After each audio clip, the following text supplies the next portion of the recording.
तो इनको ऐसे आप भी सोचो कि प्यार से या टेबल टॉक से समझाया जा सकता है, तो ये इम्पॉसिबल है। टेबल टॉक से नहीं, ये हथियार से ही समझेंगे, ये ताकत से ही समझेंगे। मुमताज भाई, वही चीज ईरान के ऊपर भी हम लागू होती है कि ईरान भी जब चाहे हमला कर दे इजराइल के ऊपर और ये कह दे कि अगर हम न करते तो ये कर देता। क्यों नहीं कर सकते? जब आप कर सकते हो तो कोई भी कर सकता है, लेकिन कोई आपके इसलिए नहीं करता कि आपसे डर रहे। मिस्र बार बार ये प्रेशर दे रहा है, जो येलो लाइन के बाहर आईडीएफ के कब्जे वाले हिस्से में सुरंगों के अंदर मौजूद है आपके अलकसम ब्रिगेड के लोग, कि आप लोग हथियार डाल के आ जाओ गाजा के अंदर, आपको एक सेफ डोर दे दिया जाएगा। उन्होंने मिस्र के इस ऑफर को ठुकरा दिया।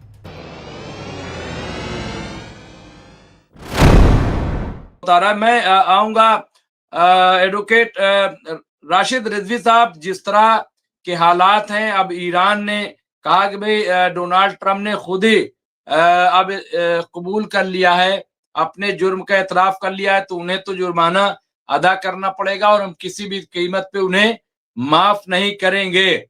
ये एक चीज आई है। इसके अलावा दूसरी जो बहुत इंपॉर्टेंट है, वो हमास ने आज फिर एक बार ये ऐलान कर दिया है, कहा कि डिसआर्म होना, खुद सुपुर्दगी, ये तमाम चीजें ऐसी हैं कि जो हमारी डिक्शनरी में है ही नहीं, इसके लिए कोई जगह नहीं है। यानी वो उसी तरीके से अड़े हुए हैं। इसके अलावा जो खान यूनुस या गाजा के लोग हैं, उन्हें बड़ा खतरा है कि जंग फिर ना शुरू हो जाए। एक वहां पे इस बात का खदशा है कि जिस तरह से वहां पे खान यूनिस में फिर टेंट वगैरह, तंबू वगैरह वहां आईडीएफ ने लगाने शुरू कर दिए।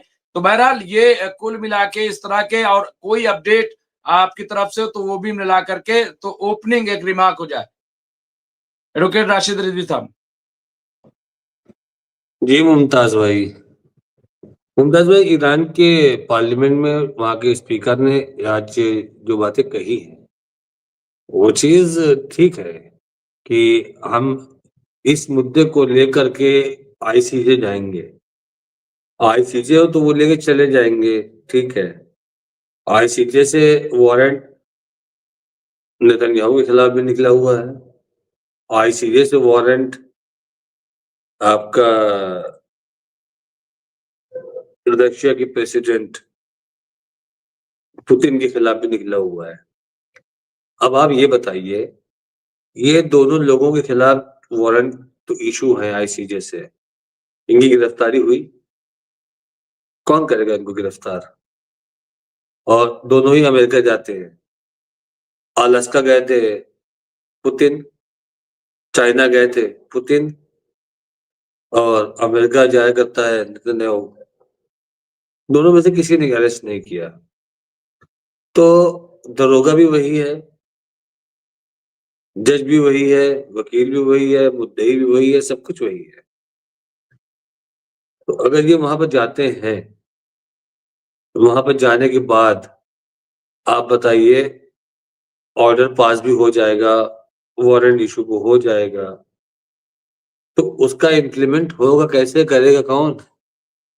क्या आईसीजे की अपनी पुलिस होती है? क्या आईसीजे की अपनी जेल है?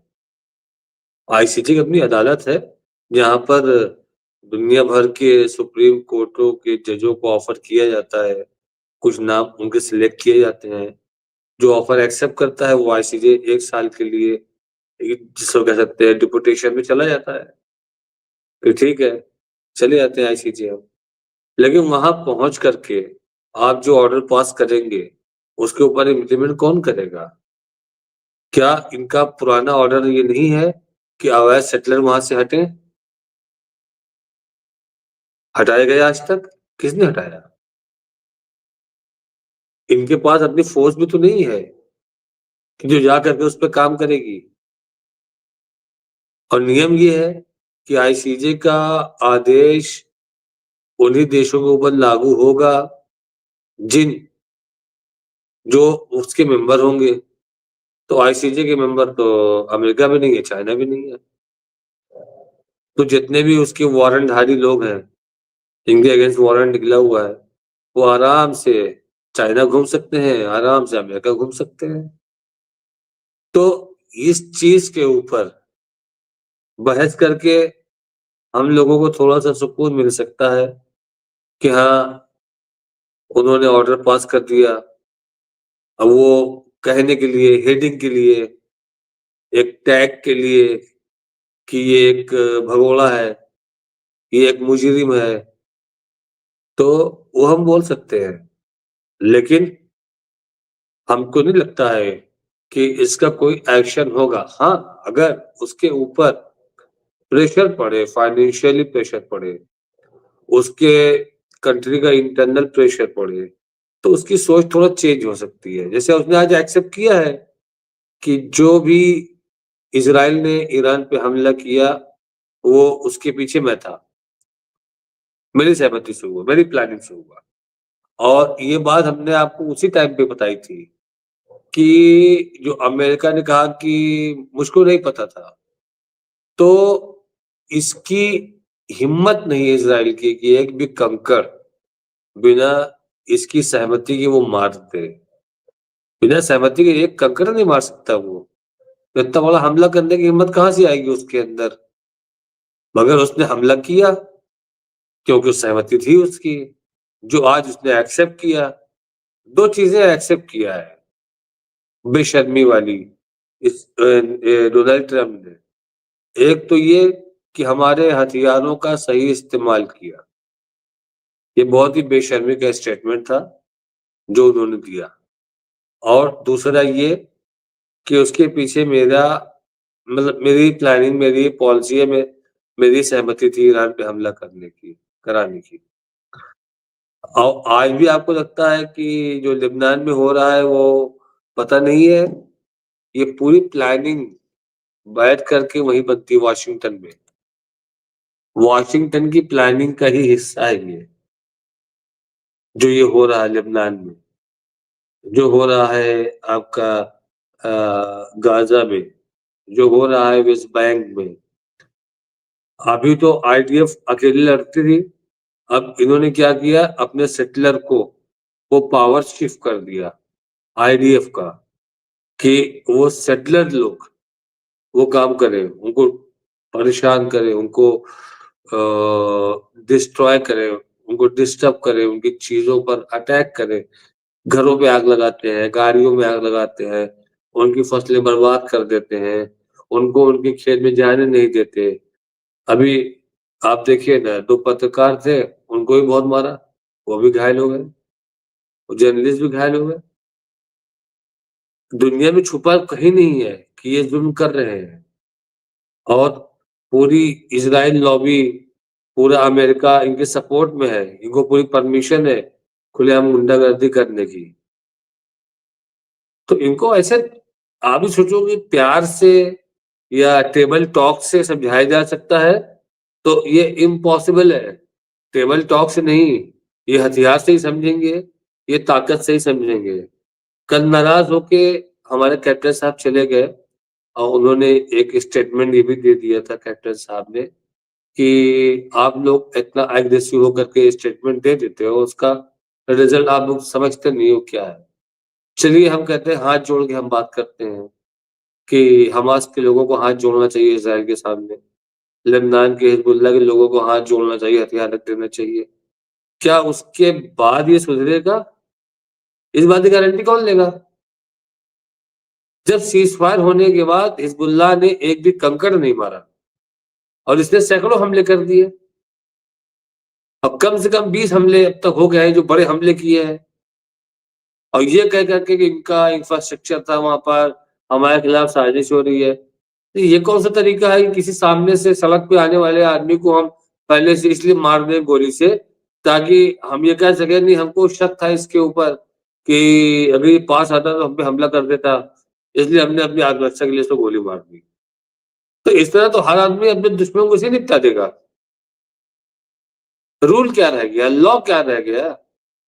नियम क्या रह गए? समाज क्या रह गया? कुछ भी नहीं रहा। जो ताकतवर होगा वो मारता रहेगा और इस तरह के एक्सक्यूज़ देता रहेगा कि हमको शक था, हम पे हमला कर देता अगर हम ना मारते। तो वही चीज़ ईरान के ऊपर भी लागू होती है। मुमताज़ भाई, वही चीज़ ईरान के ऊपर भी हम लागू होती है कि ईरान भी जब चाहे हमला कर दे इज़राइल के ऊपर और ये कह दे कि अगर हम ना करते तो ये कर देता।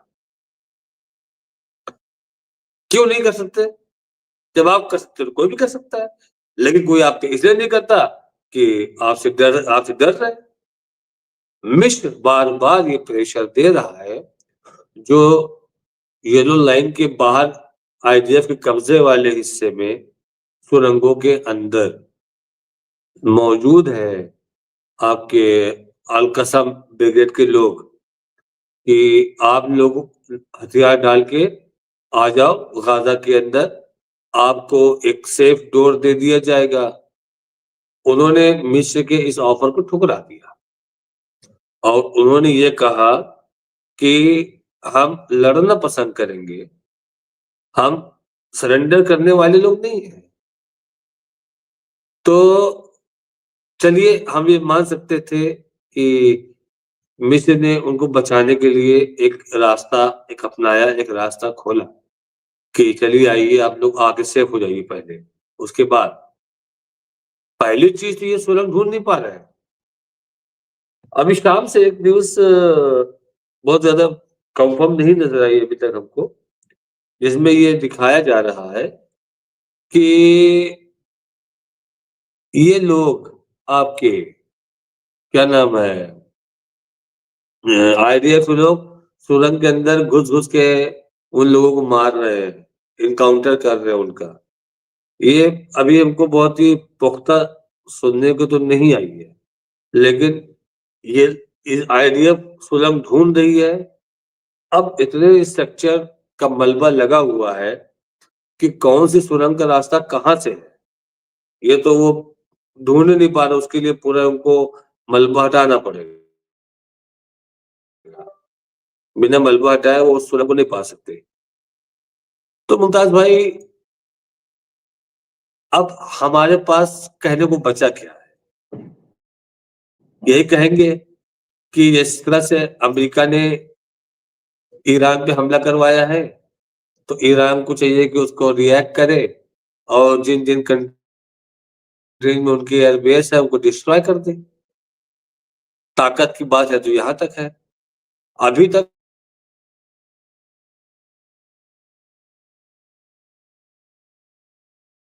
ये नहीं देखा एक खामनेई साहब का कोई एक बयान ऐसा आ जाए, कोई एक बयान, जिस बयान में खामनेई साहब ये कहे कि नहीं, मैं ताकतवर हूँ, मैं ये कर दूँगा, मैं ऐसा कर दूँगा।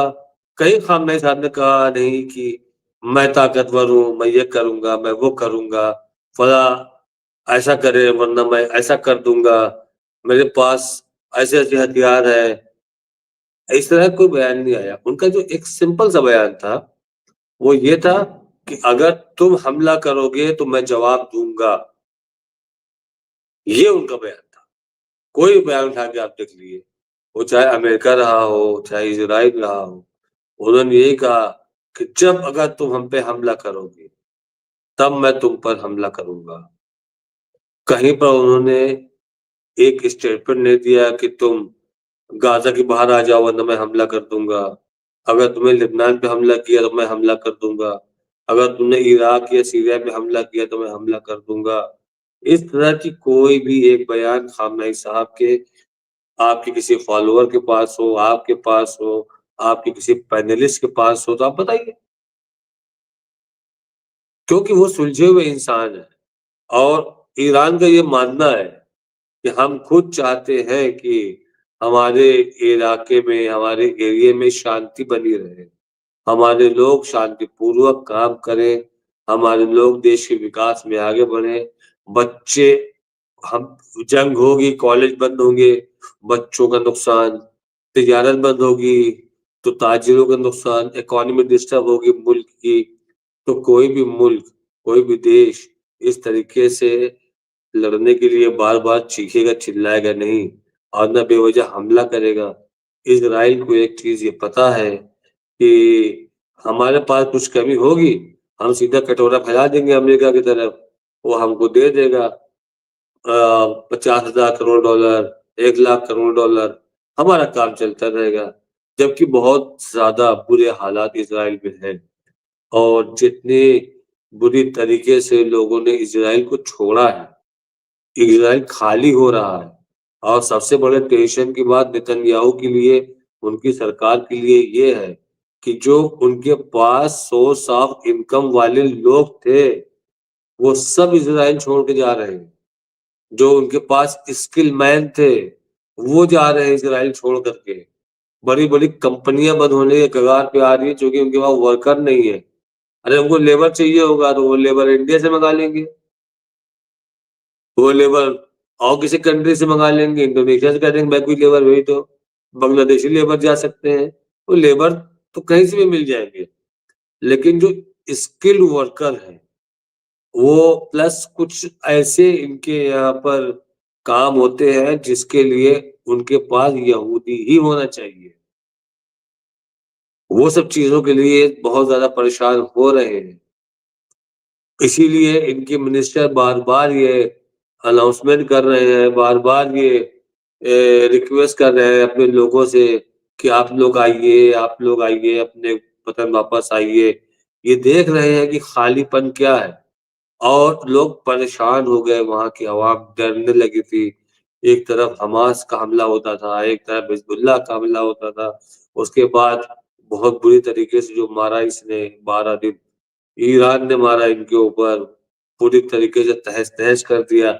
आपने देखा होगा माइक्रोसॉफ्ट की बिल्डिंग तक पे अटैक हो गया था। तो खाली माइक्रोसॉफ्ट की बिल्डिंग दिखाया आपको इसलिए कि वो माइक्रोसॉफ्ट की बिल्डिंग थी, वो वर्ल्ड लेवल की बहुत बड़ी सॉफ्टवेयर कंपनी थी, इसलिए उसका दिखा दिया गया कि उसी से कंप्यूटर चलता है माइक्रोसॉफ्ट से। तो वो दिखाया गया माइक्रोसॉफ्ट में से बहुत सारे ऐसे इनके इंडस्ट्री के लोग थे जिसको डिस्ट्रॉय किया गया। इनकी वो बिल्डिंग जो रेज़िडेंशियल बिल्डिंग के नीचे बेसमेंट में पूरी प्लानिंग वॉर प्लानिंग होती थी, कंट्रोल रूम बना था। खुद उस कैंपस में रहने वालों को ये पता नहीं है कि उनकी बिल्डिंग के नीचे तहखाने में है क्या? वो नहीं जानते थे। लेकिन ईरान को पूरी इन्फॉर्मेशन थी उसकी, पिन पॉइंट जगह पर उठा करके उन्होंने उस पे हमला किया और डिस्ट्रॉय किया उसको।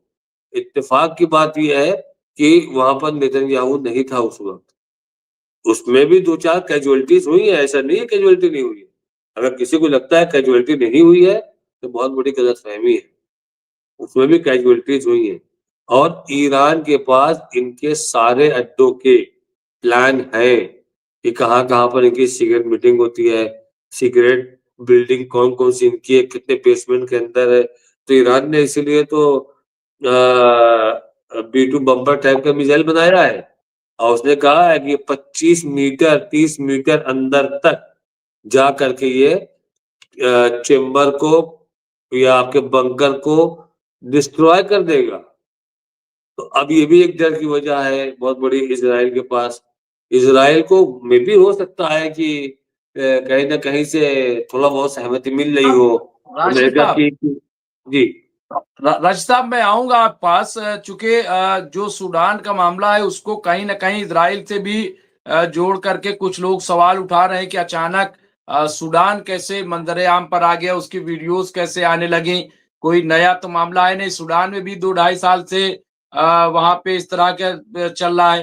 तो क्या लोग ये सवाल कर रहे हैं कि क्या ये डाइवर्ट करने के लिए ये इजराइल की जो ज्यादतियां हैं, इजराइल जिस तरह से पूरी दुनिया में बदनाम हुआ है और उसके खिलाफ एक नफरत है, तो क्या वो नफरत को डाइवर्ट करने के लिए सूडान के मामले के, हालांकि अभी मैं शहर टीवी में भी मैंने देखा है कि वहां पे इज्तिमाई जो है लाशों को दफनाया गया है, कुछ लोगों को जला दिया गया है।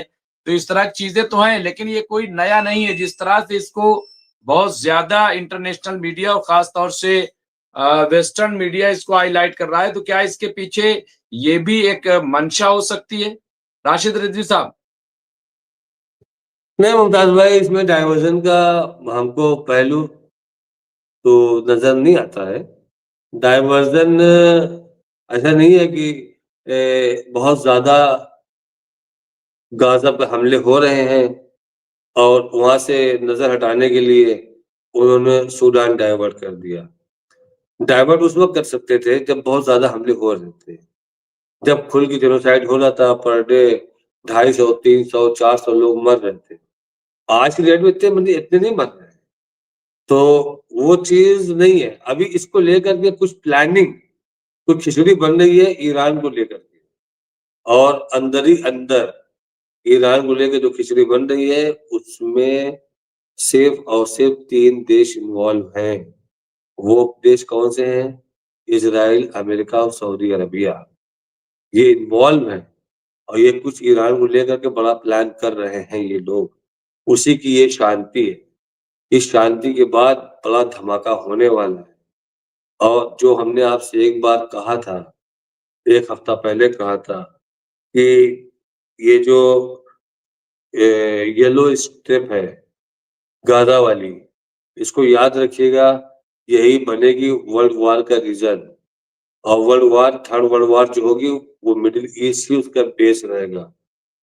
मिडल ईस्ट ही उसका रीज़न रहेगा। आज तो वहाँ के विदेश मंत्री ने भी आपके कहा है रशिया के कि ठीक है हम सीज़फायर कर लेते हैं, हमें कोई दिक्कत नहीं सीज़फायर करने में। लेकिन हम जो करेंगे हमारी शर्तों पे करेंगे। सीधा-सीधा अमेरिका को बोल दिया कि तुम्हारी शर्तों पे कुछ नहीं होगा। हम जो करेंगे हमारी शर्तों पे करेंगे। अब बहुत बड़ा एरिया कब्ज़ा कर लिया है यूक्रेन का रशिया ने, इसीलिए वो ये कह रहे हैं कि हम हमारी शर्तों पे करेंगे ताकि कल के दिन तुम ये ना कहो कि हम यूक्रेन का वो हिस्सा आप वापस कर दो। कल के दिन आप ये ना कहो, क्योंकि वहाँ पर ब्लैकआउट हो गया, मैक्सिमम ब्लैकआउट हो गया यूक्रेन में। जितने भी उनके एनर्जी पावर हाउस टाइप की जगह थी, सब डिस्ट्रॉय किया है इसने और कैज़ुअल्टीज़ हुई हैं। हम ये नहीं मानते नहीं हुई, कैज़ुअल्टी हुई है लेकिन उस तरीके से नहीं हुई, जैसे गाज़ा में हुई, जैसी सूडान में हो रही है, उस तरीके से नहीं हुई है। तो हम तो दुआ उसके लिए भी करते हैं कि वहाँ भी चैन अमन आए। हम दुआ करेंगे सूडान के लिए भी, वहाँ भी चैन अमन आए, कहीं कत्ले आम ना हो, कहीं से बाप बेटे का जनाज़ा ना उठाए, माँ बेटे के जनाज़े में छाती पीट के ना रोए। हम नहीं चाहते कि भाई अब का जनाज़ा जवान भाई का जनाज़ा बहन घर से निकलते हुए देखे, हम ये भी नहीं चाहते हैं। तो लेकिन क्या सब कुछ हमारे और आपके चाहने से होने वाला है? नहीं होगा हमारे आपके चाहने से। ये वही करेंगे जो इनको मफ़ाद में जाएगा और बहुत से लोग आपकी ये भी कहते हैं कि चाइना, रशिया पूरी तरीके से कंप्लीटली ईरान के साथ है और वो पूरा सपोर्ट करेगा। एक आपके जितने भी व्यूअर्स हैं, उनके लिए एक छोटा-सा मैसेज ये है कि चाइना हो, चाहे रशिया हो या कोई भी अमेरिका हो, वो किसी भी कंट्री को कभी इतना मजबूत तो नहीं करेगा कि कल को उसको उसी से लड़ने में दिक्कत हो। इतना आप समझ लीजिए। वो किसी कंट्री को इतना मजबूत नहीं करेगा। ना रशिया चाहेगा कि ईरान इतना मजबूत हो जाए कि कल को अगर कोई बात बिगड़े हमसे तो हमारे सामने खड़ा हो जाए। कल को चाइना भी ये नहीं चाहेगा। हाँ, वो अपना नपा-तुला डिसीज़न लेते रहेंगे, नपे-तुले एक्शन लेते रहेंगे, उनको हथियार देंगे, तो हथियार के बदले में उनसे कुछ लेंगे। जैसे ईरान ने रशिया और यूक्रेन के स्टार्टिंग युद्ध के टाइम पर अपने हज़ारों ड्रोन दिए। अब वो ड्रोन इसलिए दिए कि कल को हमारे साथ दिक्कत होगी, तो ये हम हमारे साथ खड़े रहेंगे। उसका बदला क्या हुआ? एस-400 आयरन डोम इनको मिल गए रशिया से, फाइटर मिसाइल इनको बहुत तादाद में मिल गई। अभी उन्होंने एक ट्रेन चलाया है वो ट्रेन रशिया से चलती है, कज़ाकिस्तान, किर्गिस्तान होते हुए सीधे ईरान आती है, जिसमें 1 हफ्ते का समय लगता है। वो पूरी ट्रेन भर के इन्होंने ये कहा है कि हमारे आयात और निर्यात का सबसे बड़ा माध्यम यही रहेगा कि इससे हम अपने आयात-निर्यात करते रहेंगे, इम्पोर्ट-एक्सपोर्ट। तो क्या खाली उसमें इम्पोर्ट-एक्सपोर्ट सामानों के होंगे? उसमें इम्पोर्ट-एक्सपोर्ट हथियारों के भी होंगे। सबसे एक आसान रास्ता रहेगा कि हमको ज़रूरत होगी, हम और तेज़ चलाएँगे इसको, 4 दिन में पहुँचा देंगे। और आजकल हम लोग बात कर रहे थे कज़ाकिस्तान की, कि अब्राहम अकॉर्ड में आने की बात हो रही है। कज़ाकिस्तान अगर अब्राहम अकॉर्ड में आए, क्योंकि कज़ाकिस्तान से रशिया के अच्छे संबंध हैं और उनके इम्पोर्ट-एक्सपोर्ट के भी हर तरीके के, वो कहीं से भी नहीं चाहेंगे कि इसमें अमेरिका का इंटरफेयर हो। अब्राहम अकॉर्ड में आने का मतलब है कि उसका captain America, vice captain Israel, बाकी सारे प्लेयर्स। तो वो कभी भी न ईरान चाहेगा और न कभी भी रशिया चाहेगा।